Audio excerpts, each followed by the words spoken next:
friends with benefits? I believe the real question here should be the exact opposite. Should we have friends without benefits? The concept of benefits in relationships can be traced back to our ancestral days, when the primary mode of business was trade by barter. In those times, different families specialized in producing various crops. Some grew maize, others cultivated potatoes, while others focused on rice.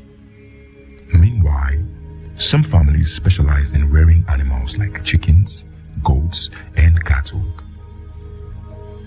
Now, let's imagine a scenario. If I were a farmer who only planted rice, it wouldn't make much sense for me to befriend another rice farmer. After all, what would we eat with our endless supply of rice? I would rather opt to befriend a tomato farmer. In another scenario, imagine you came across a TED talk or read a tweet highlighting the health benefits of consuming fruits regularly. Motivated by this, you headed to the market to purchase some fruits. As you got to the fruit section, you were greeted by an array of apples, ripe ones, overripe ones, and unripe ones. Instinctively, you acquired the juiciest ones, took them home, and consumed a significant portion immediately.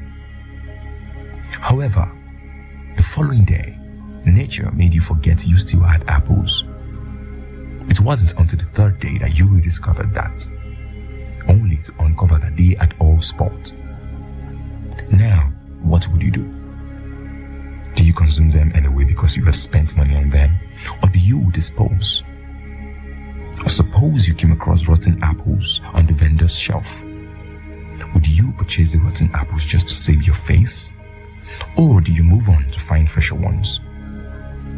The answers to these questions are usually straightforward.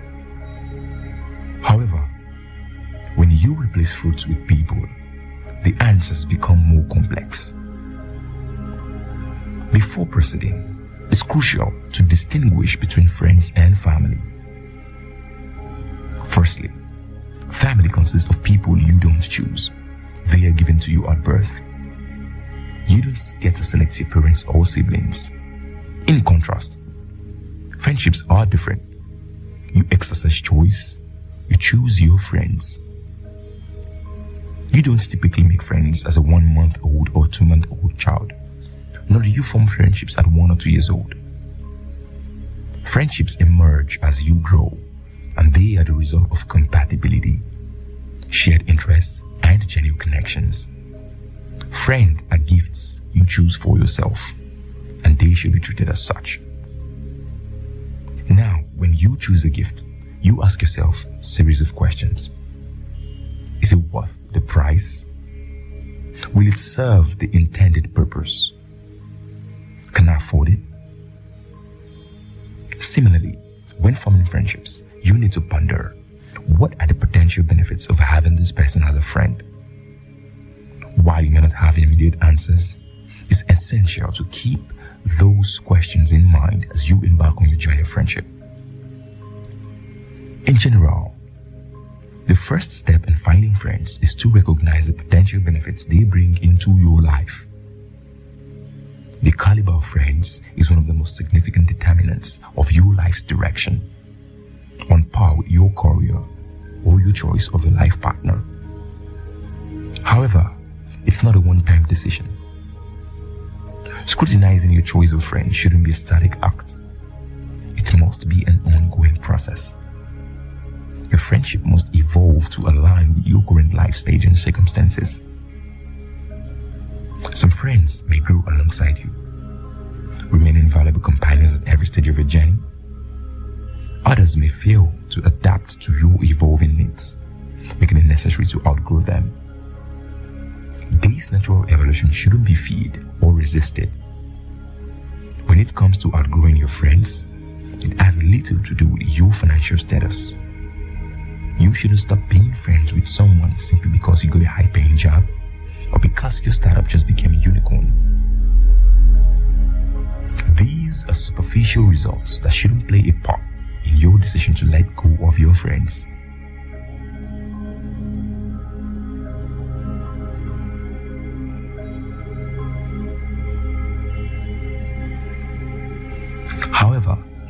You no longer share the same views on core values like honesty, integrity, respect, responsibility with friends.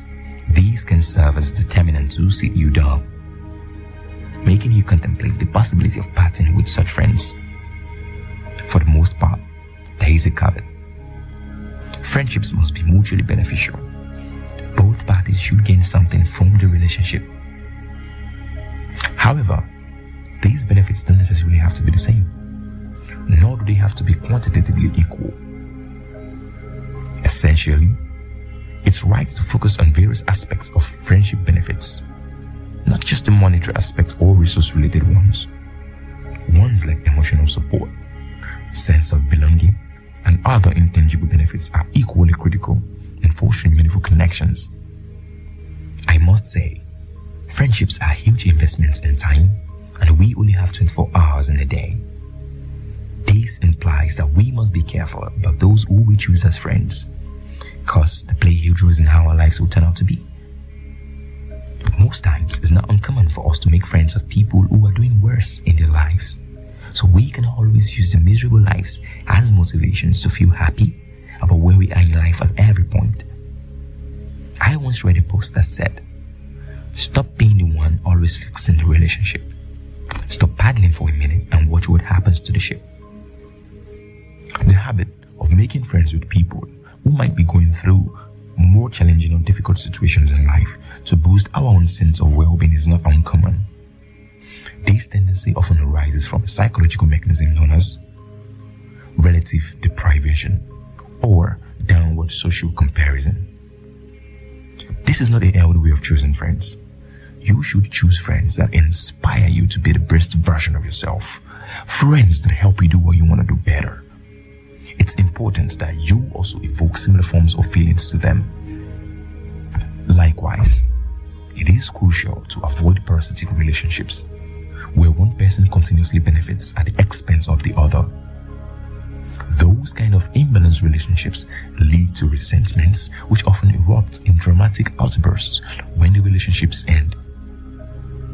Please do not be a parasite in a relationship. And most importantly, do not enable one. At some point, you must also acknowledge that a friendship has run its course when the benefits are no longer evident. While it may not be as simple as deciding not to eat a spoiled mango, it's a decision that cannot be avoided. In the same vein, you shouldn't cling to friendships solely because of the time and efforts you've invested in time past. In reality, you cannot save a dead fish by throwing it back into the water. In the same manner, you shouldn't be expending resources and time to a friendship that is no longer of benefit, except you are acting as a Samaritan and not a friend in that instance.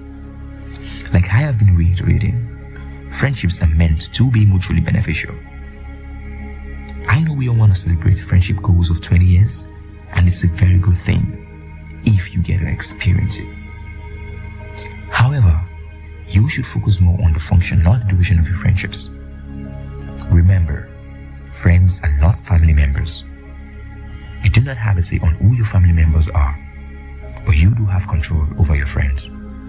Thus, you must evaluate your friendships based on their contribution to your life. Once the benefits are no longer apparent, it's high time you made a decision. To conclude, take a moment to engage in some self-examination. List the names of 5 closest friends and reflect on the benefits you have amassed from each friend. If you find yourself struggling to identify these benefits, do not fret. Just start paying close attention, as these benefits may become more evident over time. And if you can't find any benefit, I believe you know what to do. That's all about today's discussion. Friends with benefits. Now, do let me know what you make of this episode in the comment section. Please like this video and subscribe to the channel for more contents. Thank you.